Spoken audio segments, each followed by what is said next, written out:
Hi everybody, welcome to Mind Over Natter.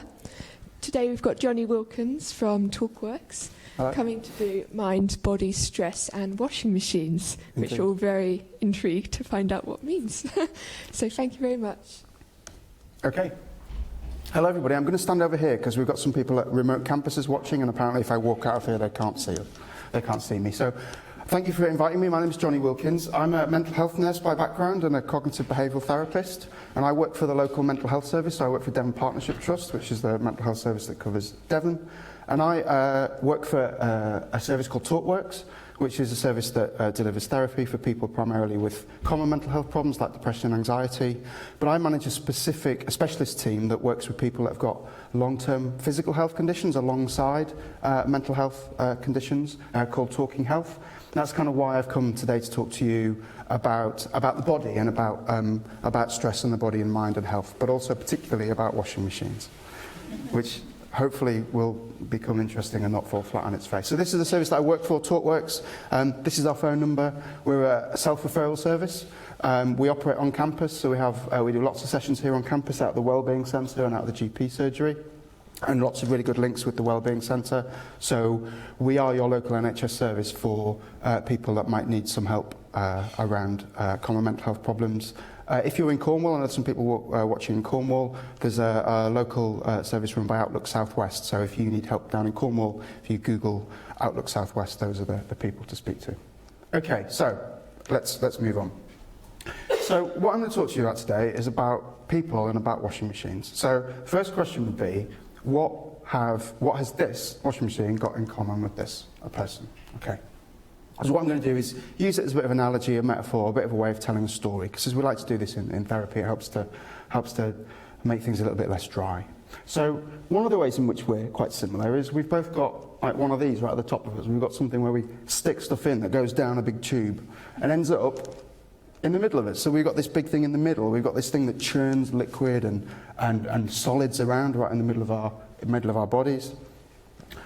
We've also, if you look inside us, we're quite similar. So if you look inside a washing machine, there's lots of tubes and lots of wires and there's pumps and there's lots of liquid inside a washing machine, but there's also structural stuff too that holds it together. And you see the same in the body. You can see that we've got pumps and we've got tubes and wires and liquid and structural stuff that holds us together. So actually quite a lot of similarities between people and washing machines.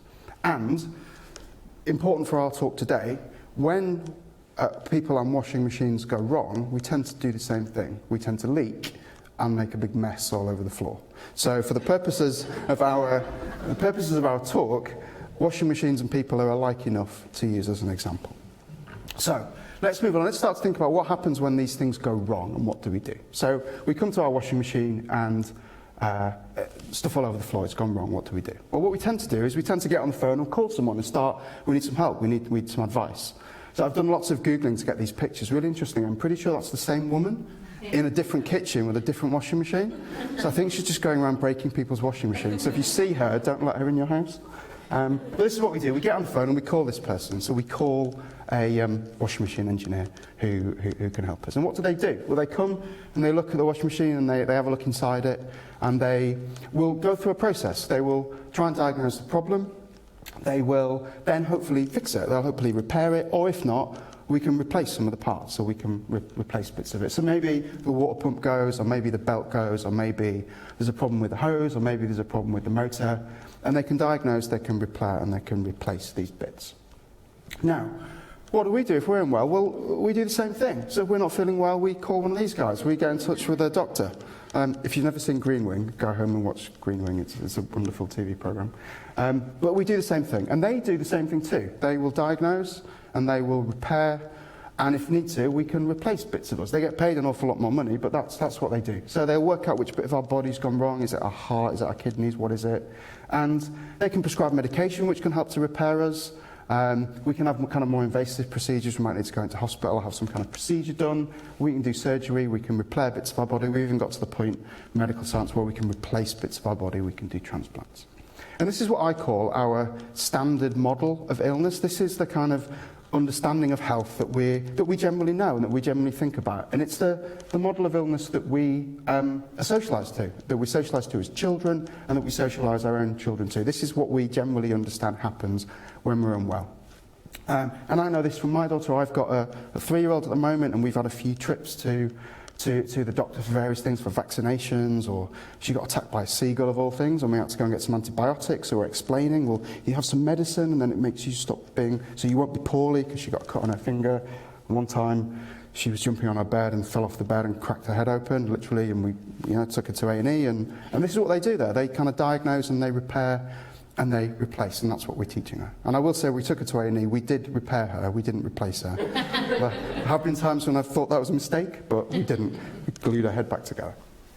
So, let's think about what happens if we start to look inside the washing machine in the first instance, but we can't find anything wrong with the bits. So let's say we check the hose, and it's fine.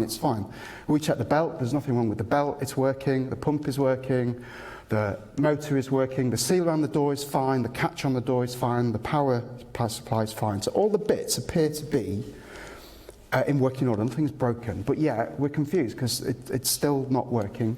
We've still got this situation where we've got symptoms, we've got a problem, we've got stuff all over the floor, so something is afoot. So there are some other things that exist inside a washing machine we haven't talked about yet. So one of them is this. It's called a control board. It's basically a computer that sits inside the washing machine. And we've also got this. This is a wiring harness. So the washing machine is filled with wires that go to different parts of the machine to tell it what to do. So it can be the case that all of these individual pieces might be okay. They might not be broken. There might be nothing wrong with each individual bit. But what there is a problem with the way those things are functioning together. So those things are not coordinated, they're not working together as a system the way that they are meant to. So all the individual bits are fine, but yet we've actually still got this problem because they're not working together the way they should. And the problem is these guys are perhaps not doing what they're supposed to do. The computer and the wiring system is not telling the washing machine to do what it's supposed to, or it's telling it to do stuff it shouldn't be doing. So it's telling it to run the pump for too long, or it's telling it to open the door before the cycle is finished, or it's not spinning enough to get rid of the water. So we've got actually two different ways in which washing machines can break. So we've got the damaged version, which is our kind of normal understanding of what happens to stuff, but we've also got this idea that things can go wrong because they're not functioning properly. They can have functional problems. So the final thing we're going to talk about in terms of washing machines before we come back to our body example, we're going to talk about another way that they can go wrong, and those are error codes. So if you've ever gone to a washing machine or an appliance and you've got to turn it on and you get this error code, it's a real pain when you get them in the car and the car won't start. So the point of error codes is to stop this happening. So the point of an error code is to tell you something is wrong before you do something, to actually stop something going wrong and stop you making a mess all over the floor. And again, it involves these things. It involves the computer and it involves the wiring system. But what it involves them doing is actually liaising with these things. So these are sensors that sit inside the washing machines. I know so much more about washing machines now than I did last week since I started doing this, I can tell you. If you learn nothing else, you'll know more about washing machines. So these are various different sensors. They've got heat sensors, they've got water level sensors, they've got gyroscope sensors that make things that are balanced, they've got weight sensors to make sure you're not putting too much stuff in the washing machine. And they tell the washing machine that everything's okay, or if there's a problem, you'll get one of these codes popping up and it'll tell you specifically what is wrong and what we need to do. And it's designed to prevent this from happening. So the point of the error code is to stop you from doing this, causing a problem, so you can do something about it before something goes wrong. So we can see with washing machines, as well as the damage that we're of something breaking, that is what we're used to, they can also go wrong because they have functional problems. They don't work together as a system anymore, or they can produce these error codes where the sensor system has said, stop, something is wrong. Okay, so let's come back to our bodies and think about, does this silly analogy that Jonny's talking about still hold, or is it starting to break apart? So, do we have anything like this kind of computer thing in our bodies? Yeah. People nodding? Yeah, we do. We've got one of these. We've got a brain. So we've got something similar in our body. We've got a computer. Have we got something similar to this in our body? The answer is yes. We've got a nervous system. We've got loads of wires. We've got loads of this whole tangle of nerves running through our brain, through our spinal cord, and right through our body. And have we got anything like these? Have we got sensors? The answer is yes. We've got them all over our body. Every single cell in our body can act as a sensor and can give feedback through the nervous system. So the analogy is still holding up. We're still like washing machines.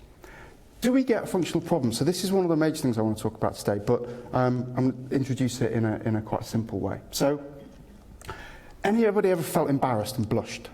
Anyone ever done that? Yeah. So we've all done this at times. Mainly when you come in to talk to people about washing machines, you tend to go a bit embarrassed. Or anybody also got really nervous about something and needed the loo? Again, when you're going to come in front of a bunch of strangers and talk about washing machines, it can start to give you butterflies. Okay, so, but there's nothing broken here. There's nothing broken in this person who's blushing. There's nothing broken in the person who needs to go to the loo. But the body isn't operating the way we'd ideally want it to at this point. And what's happening here is the nervous system is making it the case that the body's not functioning quite the way we'd want it to. So there's no damage, but we can see that it's causing, in this case, a very mild but a functional problem. The body isn't functioning quite the way we would want it to. So we can start to see that there's quite a powerful relationship between the nervous system and between our body, because it can make it do stuff without anything actually being broken or wrong. So now let's think about error codes. Is this where the analogy breaks down? We don't have error codes, do we? We don't kind of come with a manual. My daughter certainly didn't. I wish she did, but she doesn't. We don't have error codes, but we do have something similar. So we don't get these, but we do have this. So we have pain. Pain is our version of an error code. It's our version that says there's something wrong, we need to do something. So we have pain.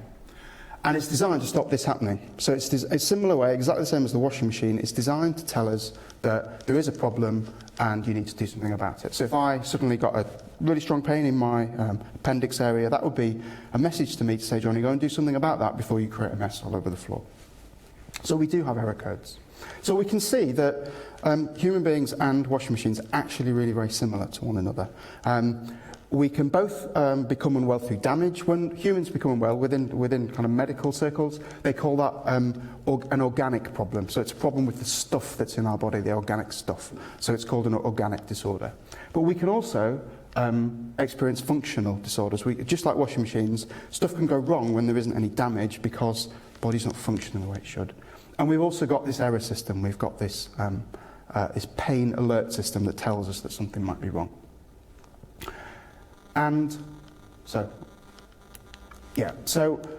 when it comes down to damage, this is what we traditionally do. This is our standard model of health. We would want to diagnose and repair and replace the system in the event that we experience some symptoms.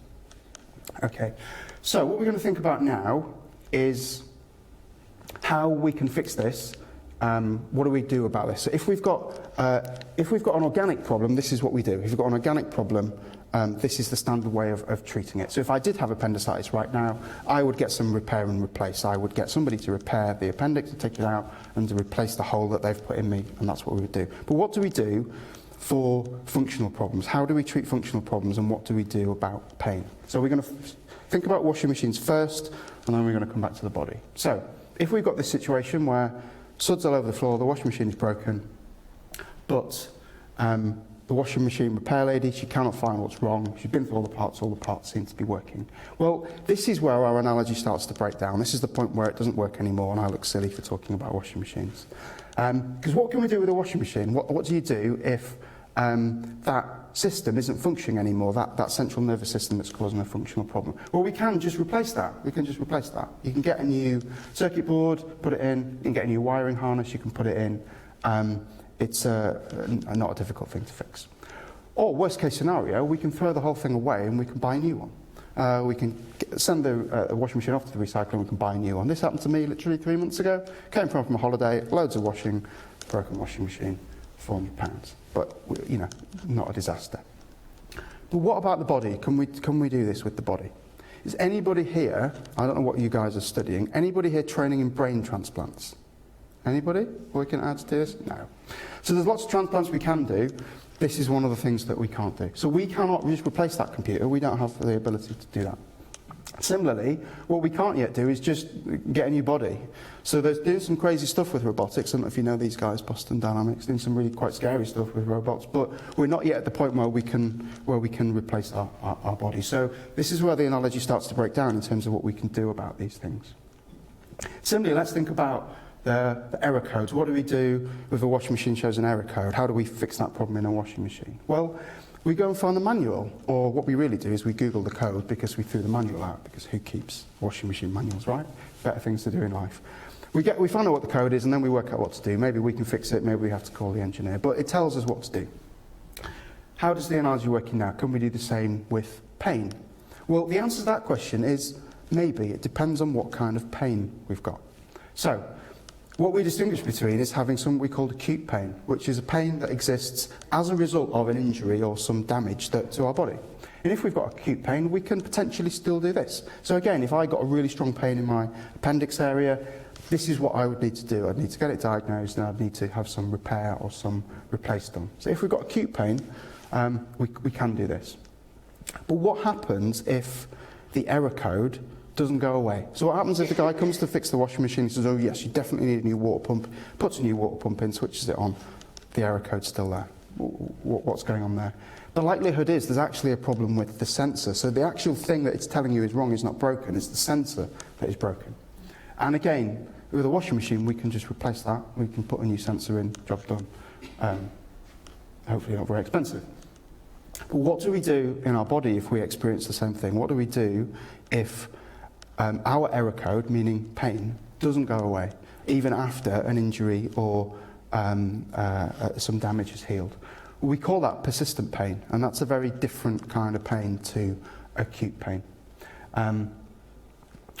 But we know that we can't do this, so we can't, if the error code doesn't go away, we've already said, we can't do the brain transplant, we can't get a new central nervous system, we can't slot a new one in. So we need a different approach to managing this. So the question then is, what do we do? What do we do if we've got functional problems, or what do we do if we have got this persistent pain? Because we can't do now what we do with the washing machines. The analogy is finished. We need a different approach. So the first thing we need to think about is we need to understand why.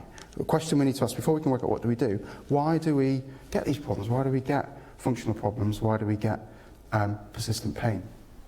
So we're going to come back to our analogy in a minute. One thing it is worth saying is this is an area that's still under a huge amount of research around why this happens, why we get functional problems, why we can't see any damage in the body, and why people experience persistent pain that doesn't go away. It's fair to say that the brain and the nervous system are one of the least understood bits of the body. Certainly the brain is probably the least understood part of the body. The brain is the single most complicated thing we know of in the universe, the human brain. So there's a lot about the brain that we don't yet know, that research is still going on about. But we do know some things about risk factors and maintaining factors for people who experience these kind of problems, functional problems or persistent pain. So what we know is that stress and ongoing stress plays a huge role in either the development of or the maintenance of functional problems and persistent pain. We also know that past experiences can significantly increase our risk of this. So if anyone's experienced a trauma at any point in their life, whether it be an emotional trauma, physical trauma, sexual trauma, we know that that increases the risk that people will experience those kind of problems. And certainly, trauma that exists in childhood is a strong predictor, or strongly correlated. So if people experience a lot of adverse childhood events, trauma, neglect, that can be a predictive factor for experiencing those kind of problems. And also, general mental health conditions like depression or anxiety and other mental health conditions. And we know the research tells us, when you look at the cohorts of people that struggle with these problems, that these things are related. So why is that? Why on earth would those things be related to the functioning of your body or the persistence of some pain? So we're going to go back to our washing machine for another little analogy. Imagine you got a brand new washing machine, you plug it in and then it gets a power surge. You plug it in and then lightning hits your house and it gets a power surge. These things then get overloaded. They've got some resilience in them, they can cope with a certain amount of extra power, but if they get too much, they get overloaded and they start to get fried and we get some short circuits. And that's when we start to get the functional problem in the washing machine, because it's no longer able to control the body the way that it's supposed to. the same thing can happen to us. So if we experience those very difficult life events, whether they're in childhood, whether they're in adulthood, we experience persistent, sustained stress, or we experience mental health problems for a significant period of time, we experience that as trauma, and that releases a huge amount of stress hormones into our body. So the main stress hormones are adrenaline, cortisol, epinephrine, but there's quite a lot more. I'm not going to go into the detailed biology of it. But effectively, those things act as a power surge to our nervous system. That's what they do. They change and they affect the way that that nervous system works and the way that it therefore communicates with our body. And that creates a concept that we now have within both medicine and within mental health that we call central sensitivity. So what we understand is that this nervous system starts to become more sensitized in the context of somebody having experienced trauma because they've been exposed to very high levels of these stress hormones. These stress hormones are normal. There are times when we really need them. They're very evolutionary helpful, but we're not really designed to deal with overloads of stress hormones. We're not really designed to deal with chronic levels of stress hormones. So this idea of central sensitivity has come along to help us understand that that nervous system becomes more sensitized. And these are the kind of functional disorders then that are quite common that we see in human beings. These are the different ways that we can not work functionally. So irritable bowel syndrome is a functional disorder. There's no damage to the bowel, but yet people can have all sorts of horrible symptoms. Chronic fatigue syndrome, fibromyalgia, non-epileptic attack disorder, lots of different functional neurological disorders when people have neurological symptoms where there's no, there can be no organic or physical basis for them found. Interstitial cystitis, non-cardiac chest pain, there's others too. The issue is that the symptoms are exactly the same. So the symptoms are exactly the same, whether there's an organic problem or whether there's a functional problem, the symptoms can be exactly the same. Let's quickly look at persistent pain. So there's some overlap with the functional disorders. Some of those disorders are about pain. Fibromyalgia is a disorder of widespread pain alongside fatigue and soreness. Some persistent pain can be very widespread across the body. Some can be very localized to a very specific part of the body, the jaw or the back, the knee. And it can exist after an injury is healed. It can exist in the context of there being no injury at all. One thing we know about pain is it's a very complicated thing. The way that our bodies produce and experience pain is a really complicated thing. I'm not going to go into that detail here because that's a whole other talk, that's a whole other 40 minutes. But we do know that it's about the nervous system, and we do know that it's also part of central sensitivity, that when people experience more and more pain, the nervous system becomes sensitized and it becomes much easier for them to experience pain, which is why it persists. If you are interested in finding out pain, there's some other really good videos, really quick videos on YouTube to look at. If you Google understanding pain in less than 5 minutes, there's a really nice quick animation. There's a really great talk about why things hurt by a guy called Lorena Mosley, and a TEDx talk from Adelaide. If you Google TEDx Adelaide, why things hurt, that will come up if you're interested in the detail around pain. But what we do know is that pain is created, and really interesting, it's linked to psychological concepts, including beliefs and expectations. You wouldn't think that stabbing pain in your leg is related to your beliefs and your expectations, but it is. There's a really famous example, you may have already heard of this. A construction worker working on a site stood on a nail, it went right through his foot. And understandably, huge amount of pain, screaming in pain. Colleagues rushed over to him, took him to the hospital. And this is a picture they took in the hospital before they took the boot off, and they had to very carefully cut the boot off to work out what to do with the nail, peeled it all off. And when they got it all off, they saw that the nail had gone straight between his toes, hadn't touched him. But what he had perceived, he believed that the nail had gone through his foot, and his body reacted as if it had. And he felt that pain as if that nail had gone through his foot, but it had not. And that just demonstrates the role that, how complicated pain is, and the role that beliefs and the role that expectations play in pain. And there's lots more examples in the Adelaide video if you want to look at it. So we know that the brain plays a huge amount, very large role in pain and in persistent pain. So you might be thinking, oh, this is all interesting. Why are we talking about this? And crucially, what do we do about that? We need to know what to do. So one of the reasons we're talking about this is hugely common. So 45% of GP visits and about 50% of people being sent to hospital for some investigation or tests end up being medically unexplained. They end up not finding that organic cause that we all think is the way our bodies work and is our normal model of health. So our standard model of illness is that something's wrong, something's broken, we need some medicine to help us. Half the time it's just not the case. But this is the model that we're socialised to when we're growing up. This is just how we think our bodies work. Some people have really difficult experiences because they have those persistent symptoms all the time. They end up seeing a bunch of different doctors. They go from one to another to another to another, getting lots of different tests done. They go and they get told what seems to be good news. Good news, there's nothing wrong with you. Good news, there's nothing wrong with you. Is that really good news to that person? They've still got the symptoms, it still hurts, or they've still got whatever's going on, so it doesn't feel like good news. And they start to hear a different message. What they start to hear is, they think it's all in my head, they think it's not real. They think it's not a real illness. And that's what our standard model of illness will say. Our standard model of illness will say, if there's no damage, there's nothing wrong with you. But as we can say, 50% of the time, that's not the case, especially for functional problems and for persistent pain. So, what we need to think about then is, what do we do with these things? How do we treat them? What can we do with them?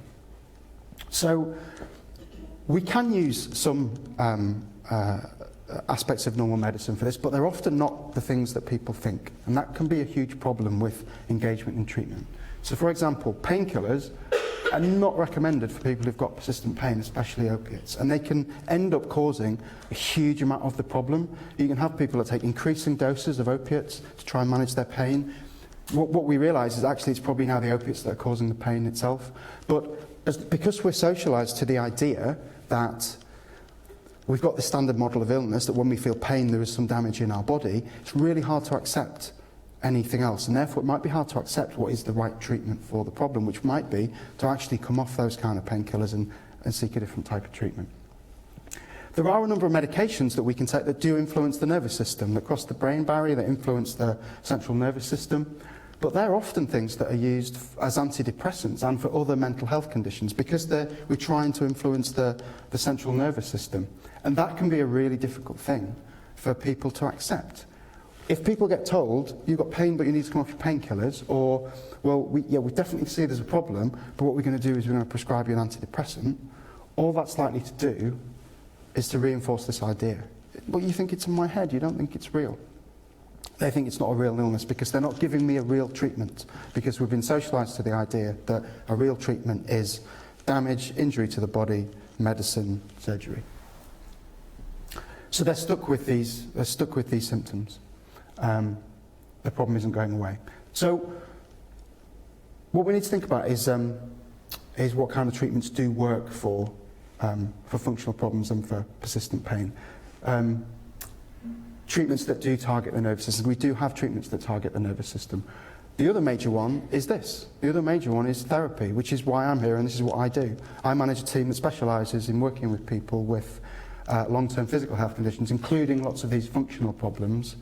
But this can be a really hard sell. It can be a really hard sell to somebody with those kind of symptoms to say what you need is antidepressant medication, or you need to go and talk to someone. You need therapy. But we know that this is effective. But because of our standard model of illness, this can be a really hard sell. It can be really hard to engage people in this. Because we know that these things, it makes sense because these things affect the nervous system, and this is what we're trying to do. But our standard model of illness to say, you wouldn't talk to a broken washing machine. Why are you going to talk to a person who's got pain? It doesn't make sense in the context of our. It does make sense in the context of the risk factors. When we understand the risk factors, now it makes sense why we might want to talk to someone. Because what we want to do, what the medications try to do as well, is to desensitise that central sensitivity.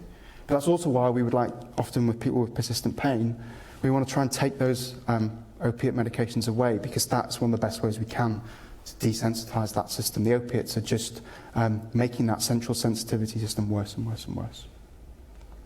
And there are a variety of therapies that we offer to do this. So we use things like cognitive behavioural therapy, acceptance and commitment therapy. We have compassion-focused therapies, mindfulness. I understand you had a talk on mindfulness, I think last week or recently. Next week, another talk coming up next week on mindfulness. And we use a a therapy called Emdr for post-traumatic stress disorder, which is something people can experience when they have trauma. But as we can see, in order for this to be effective, treatments have to be acceptable to people. So if you've got an organic disorder, then fine, the standard model, the diagnose, repair, replace thing is fine. But if you've got a functional disorder or you've got persistent pain, and we can see that these things are really, really common, unless we can get to a point where these kind of therapies are acceptable, it's a lot harder to help people. And one of the reasons that they're not acceptable is it's not part of our normal discourse. This isn't how we talk about health usually. We talk about health around the standard model of illness, around the diagnose, repair, replace way of thinking. So one of the reasons that I'm talking to you is about raising awareness of this isn't the only way that our bodies work. This isn't the only way that our bodies and minds are linked. Another thing to say is I've talked about the kind of diagnose, repair, replace, the kind of standard model of illness as being really straightforward. Actually, that's not. The brain plays a huge role over that as well. So a really simple example of that is the placebo effect. You can give someone who's got a real illness a placebo and tell them, here's a pill that will help you, and 2 hours later they'll tell you they feel better even though they've had no medicine. We know that if you tell people they're getting a more expensive medicine, it'll work better than if you tell them they're getting a cheaper medicine, even though it's no different. We even know that placebo surgery works. You can put somebody in a general anaesthetic, tell them they've had surgery, and they'll wake up and they'll tell you they feel better, and they've had nothing done to them at all. We also know, so some interesting data from here in Exeter, we work closely with the rheumatology department, and they tell us that people who are depressed before they go and have a knee surgery, go and have a knee replacement, they have much worse outcomes after they've had their knee replacement than people who aren't depressed. So they have much more pain and they have worse function, just because, and the only difference is the operation's the same, the only difference is they're depressed. So the brain also has a pretty significant impact on our standard model of illness as well. So what does this mean we should do when we start to wrap things up? What does this mean we should do, if anything? Well, the first thing I want to make very clear, because I've talked a lot about washing machines today, if you are ill, please don't call a washing machine repair person. I don't want there to be any confusion. If you are unwell, please still call a doctor. And this isn't a call to stop seeking medical help. But what it is a call is to think about our standard model of illness, to think about how we think about our bodies and our minds, even using simple examples like this for ourselves and maybe for our children as we're bringing them up, to help them realise that that standard model of illness isn't the only way that we need to think about our bodies. So maybe we can't cast it aside. It's really important. It's hugely important. We treat millions of people using this and it's effective. But we need maybe to shrink it a little bit and to recognise that there are other ways in which we can experience illness. And if this is part of our conversation, if this is part of our understanding, then if we ever experience these kind of illnesses, we might be much more receptive to the kind of treatments that really help, which are treatments that target that nervous system and that central sensitivity rather than just being medicine or surgery. So we bring the brain into it. There's lots of other things we can do, which I know a lot of these talks are about. We can stand up to stigma around mental health. One of the main reasons that these kind of treatments are not acceptable is because people feel a lot more blame and a lot more responsibility if they have a problem that they're then told they need a therapy for rather than an operation or medicine.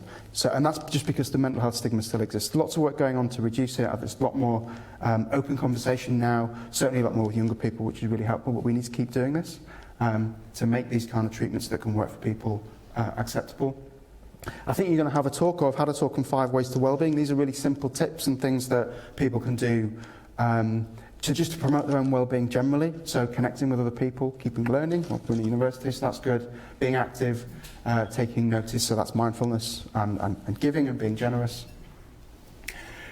But there's things that we need to do as well. So the services need to do something different. We need to bridge the gap between physical health and mental health. So for many years, for a long time, they've been seen as completely separate things. Mental health hospital over here, physical health hospital over here, never the twain shall meet. One of the things that my service is doing, particularly, is trying to bridge this gap. So I, as a mental health practitioner, and my team are increasingly working into physical healthcare services and being part of their pathway. So we work in lots of different departments in Exeter Hospital, providing mental health care to people that have got both organic and functional disorders. It's really important that we stop seeing these things as separate, because as we've seen today, they're not. Even in the context of organic illness, where you have got a disease, the mind and the nervous system can play such an important role in how you respond to treatment to those diseases and disorders. So we need to see mental health as being as important as physical health. We talk a lot in mental health about what we call parity of esteem. Parity of esteem would mean that mental health is seen as important as physical health. The government says that it is, it isn't. The funding isn't there yet, but we're continuing to push to help recognise that actually, but the reason that we need to do this, it's not just mental health is important as physical health. There's a sense in which they are the same thing. They're two sides of the same coin. They're not two things where we can say, well, are we going to fund this or are we going to fund this? They're two sides of the same thing. And that's what I hope us talking today has helped to see. And finally, another plug for our service. We need to get help when we need it. So part of that reducing the stigma is admitting to ourselves when we need help and coming forward to get help. And that's what our service does. For those of you who've been around a while, we changed our name about a year ago. We used to be called the Depression and Anxiety Service, but we were told that's a bit too stigmatised and we don't really like that name, so patient feedback, we changed it. So we're now called Talkworks. You'll see that our strapline very deliberately says that we're improving your physical and mental health, your mental and physical health. We, as services, are trying to recognise what we've spoken about in this talk today, that our body and mind are two sides of the same coin. They're not different things. And one of the best things you can do for your physical health is to look after your mental health, and one of the best things you can do for your mental health is to look after your physical health. We all sit in one place, so we are different from washing machines. We all sit in one place. And if anyone were ever to be struggling with these problems and needs some help, then this is who we are and this is what we do. That's the end. Thank you very much for listening. That's great. Thank you very much. I feel a lot more understanding from my washing machine now. That was the main thing. Anybody got any questions? I think we've got 5 minutes or so. But I appreciate if people need to go, that's fine. Any questions in here? Or over in Penryn or St Luke's? We can't hear you in the other rooms. If you shout, we will hear you. Anyone's got any questions? I just wondered, obviously, you know, if you go to the doctor, and hopefully they're more and more aware of this connection, but you were talking about people sort of feeling that the doctors thought it was all in their head. How do you know as an individual whether you need the mental health side as well? I mean, how can you push for that? That's a really interesting question, because one of the difficulties with functional disorders, depending on how the symptoms present, it can be hard to be sure that it's a functional disorder, because one of the things often doctors don't want to do, they don't want to risk missing something. So one of the reasons that people often see lots of doctors is because the GP doesn't want to miss something serious. So if you've got very specific symptoms, sometimes it's a lot clearer. So something like IBS, for example, they can do quite a straightforward test and work out, have you got inflammatory bowel disease, have you got disease, or have you not, and you've got IBS and you've got a functional problem. It's not too difficult to diagnose. But some people, particularly people with have a problem such as fibromyalgia, where you'll have kind of quite widespread symptoms. You'll have widespread pain in different parts. You'll have fatigue. You might have some neurological symptoms. It's quite hard to diagnose. Sometimes functional problems are diagnosed as a diagnosis of exclusion. So we have to exclude things before we can say you've got this. The problem with that is that people go through the health service and they have what they perceive to be a bad experience, because everywhere they go, they're being told nothing wrong with you. And by the time we get to a point where thinking, well, we actually think this is a functional diagnosis, and maybe what we need is some therapy or some of those kind of treatments, the person's sick and tired of it. They're disillusioned with the health service. I think you guys don't know what you're doing. So one of the things we're trying to do is, and what a lot of the research is going into, is working out how can we diagnose functional problems earlier. So right now I'm involved in a piece of work with the pain team at the hospital and lots of other departments. We're reviewing the pathway for people who have fibromyalgia, because we know they're a client group that get a pretty crappy experience because they get bounced around all different departments before they finally get a diagnosis. So there isn't an easy answer, but also understanding those risk factors can be quite important as well. Another major thing that my service is trying to do is to educate physical healthcare clinicians about the importance of mental health, and to try and build mental health screening into standard physical healthcare pathways. Because sometimes if you ask people about those risk factor questions early on, it might give you an indication as to whether they might be more likely at least to have a functional disorder. So it doesn't mean you don't investigate people if they've got particular symptoms, but it might be the case that someone goes around 6 different departments and gets told there's nothing wrong with you, before somebody sits down and actually asks them about those risk factors. And if we'd done that at the beginning, maybe we could at least, even if people still have to have investigations done to rule things out, if we can flag the possibility of a functional disorder earlier, it doesn't come as a huge surprise to someone. That's part of the problem, is that at the end of all these tests, and people think, I'll just get another test and I'll find out what's wrong with me, because they've got the standard model of illness in their head. I'll just have the test. No, the next one will tell me what's wrong. The next one will tell me what's wrong. Everyone says there's nothing wrong. They're just sick and tired of it, and they're delusional. And they're also often a lot worse, because this can be like 6 years down the line now. They've had 6 years of investigations. If we can get this idea that there's not one way to think about our health into kind of our general consciousness, and we've even considering it as a possibility, then I think the treatments will become a lot more palatable and acceptable to people. Does that answer your question? Sorry, I've just waffled at you for a while. Any other questions before we wrap up? We've got a few minutes left. Anyone want to shout out, or anyone who's watching remotely?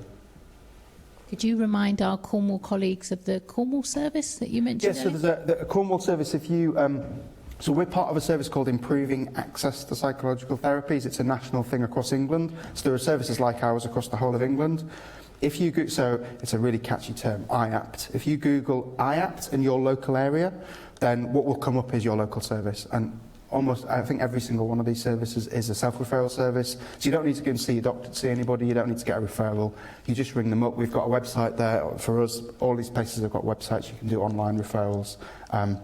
So it's really easy to access. So wherever you go in the country, especially also if we've got students here that are then going off to other parts of the country. Certainly if you're in England, if you Google IAPT and where you happen to be, it will tell you what your local service is. Thank you. Would you also flick